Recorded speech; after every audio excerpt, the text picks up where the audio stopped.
Eux, ils marchent par la foi et non par la vue.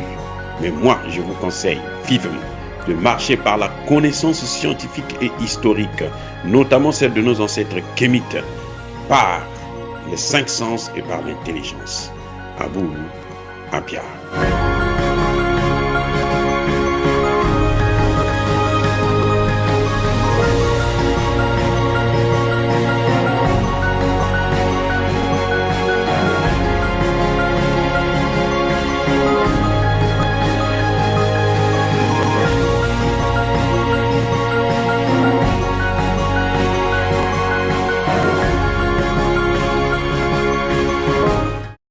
Otep à tous, bienvenue sur la chaîne des panafricanistes, par essence, par conviction et par excellence.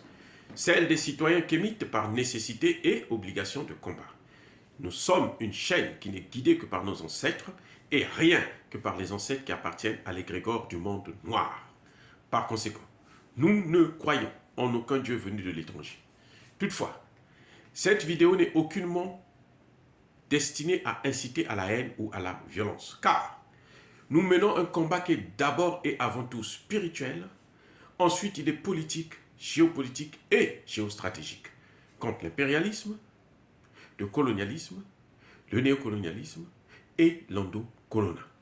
Sur la base du principe fondamental que nous avons hérité de nos ancêtres kémites, qui est celui de la Mahat, c'est-à-dire solidarité, vérité et justice. Vous êtes donc en droit de connaître la vérité. Et nous avons l'obligation de vous dire la vérité et rien que la vérité, afin que justice soit rendue au continent africain. Et ça, c'est notre modeste contribution dans cette noble lutte en faveur de la souveraineté, la dignité et l'unité africaine. Ça, c'est ce qu'on appelle le panafricanisme. Bien-aimés frères et sœurs, il y a toujours de l'électricité dans l'air au Mali.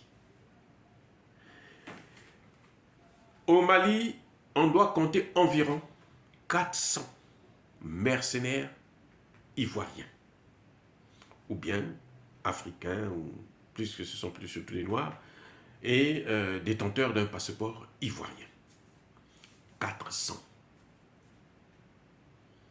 Les chiffres ne sont pas de moi, les chiffres sont de Alassane Dramane Ouattara en personne. Écoutez ce qui suit. Je vais vous le démontrer maintenant. Les Nations Unies ont recensé ce qu'ils appellent, eux, National Support Element, les éléments de support national, à peine 609 au Mali, qui sont reconnus par les Nations Unies et qui sont agréés par les Nations Unies et qui sont rentrés au Mali avec l'aval du gouvernement malien.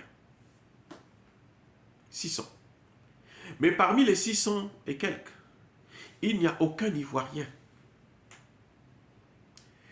Les Nations Unies, dans la lettre qu'ils ont envoyée, d'explication bien sûr, au ministère des Affaires étrangères malien,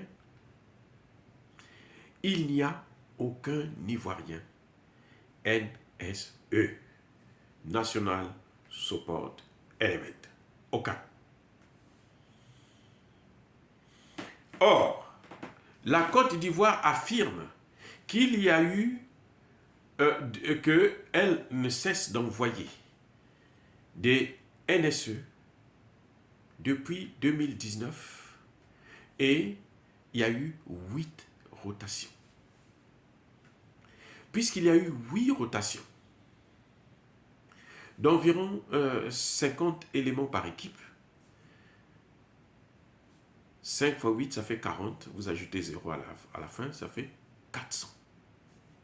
Donc, il y a au moins, depuis 2019, là, la Côte d'Ivoire ne cesse d'agrandir le nombre de ses mercenaires au Mali. Ils sont environ 400.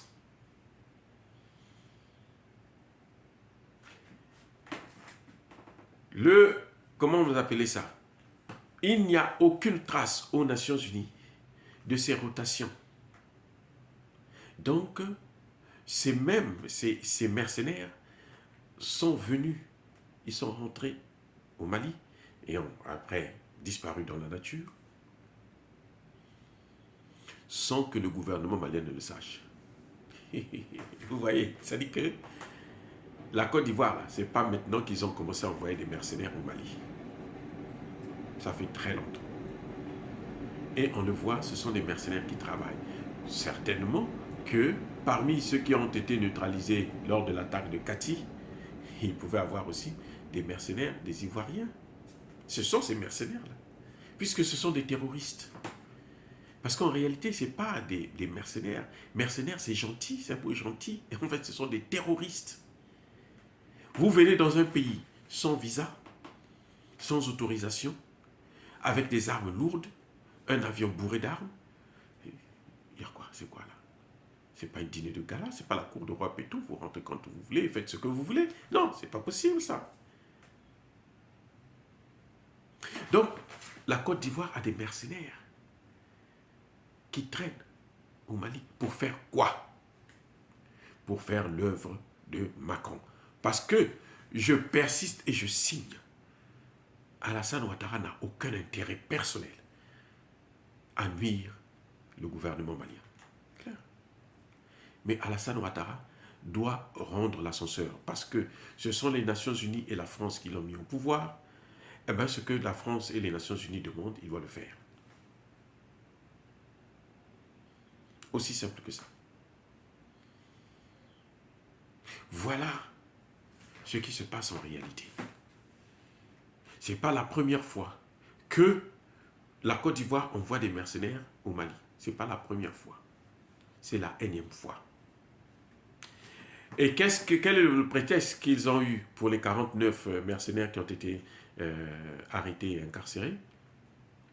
On dit qu'ils sont venus supporter, protéger, assurer la sécurité de l'armée allemande. Donc, vous voyez, c'est comme si les Ivoiriens étaient tellement, ils avaient une armée tellement efficace que c'était bien de les prendre, c'est à eux de venir protéger les Allemands sur le territoire étranger malien. Vous savez, c'est une histoire à dormir debout. C'est triste à pleurer. Et quand Alassane Ouattara ment comme ça, là, vous vous dites, mais le type là, est-ce qu'il a toujours la tête sur les épaules? L'armée ivoirienne vient assurer la sécurité de l'armée allemande. Et que font les Allemands alors? Donc l'armée ivoirienne est plus efficace que l'armée allemande. Alors que l'armée ivoirienne n'arrive pas à stopper les terroristes en Côte d'Ivoire. Ils ont été obligés de demander à la France de venir créer une école sur place. Ils ont une base militaire française sur place parce qu'ils n'arrivent pas à assurer la sécurité des Ivoiriens.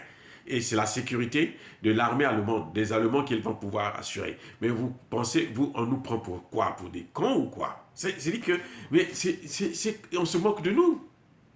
Et c'est ça qui est énervant, c'est ça qui est frustrant.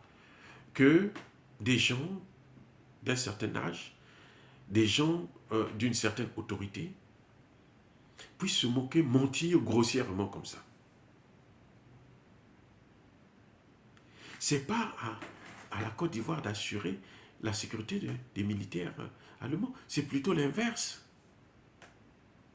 Donc quand vous voyez des choses comme ça, vous vous dites que non, mais Alassane Ouattara, en fait, ce n'est pas Assimi Goïta qui est tombé de sa tête, mais c'est Alassane Ouattara qui est tombé de sa tête. Et il ment comme il respire, ce vieillard. C'est incroyable. À cet âge-là, il n'a toujours pas de sagesse.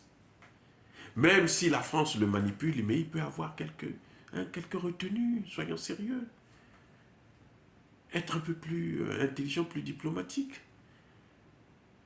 Surtout quand les faits apparaissent au grand jour, là. Reconnaître et puis négocier pour voir comment résoudre le problème à l'amiable. C'est entre eux frères. Donc, la Côte d'Ivoire doit arrêter d'envoyer des mercenaires au Mali. C'est clair et c'est net. C'est ça que je demande. Et c'est ça qui doit se faire. Pour éviter, parce que ces populations-là, ce sont des populations frères. Personne, aucun leader politique, qu'il soit malien ou Ivoirien n'a le droit ni la capacité de diviser ces deux peuples. Écoutez-moi bien. Personne n'a le droit ni la capacité de les diviser. Vous allez voir, ça va se retourner sur ceux qui pensent qu'il faut diviser ces populations. Il faut faire la guerre à un de ces peuples. Pareil pour les autorités maliennes. Ils ne peuvent pas faire la guerre aux populations ivoiriennes. Ça ne se fait pas, ce n'est pas normal. Donc Alassane Ouattara doit arrêter de manipuler les Ivoiriens, les militaires ivoiriens comme ça, de jouer avec eux. Même si, et je comprends qu'il doit renvoyer l'ascenseur à Emmanuel Macron, parce que c'est la France qui l'a mis au pouvoir avec les Nations Unies, mais il faut qu'il arrête d'être aussi ridicule. Et dire cela, c'est inciter à la haine ou à la violence. Non, non, non, non. Nous sommes une force tranquille. Yaba colère V. Yamalembe. Soyez bénis par le Dieu des Kémites. J'ai dit et j'assume.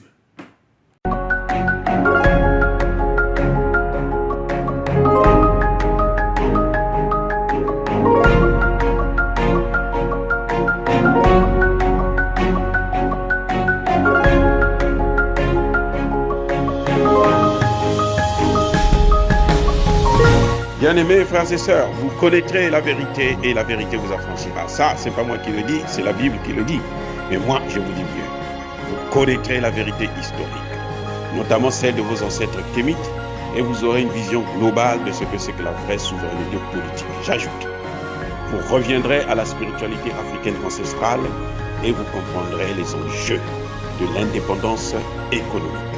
Et pour terminer, vous accepterez votre identité culturelle kémite et vous obtiendrez deux choses. La première, c'est la paix.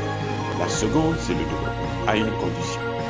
L'unité de toute l'Afrique noire, l'unité de tous les Noirs du monde entier.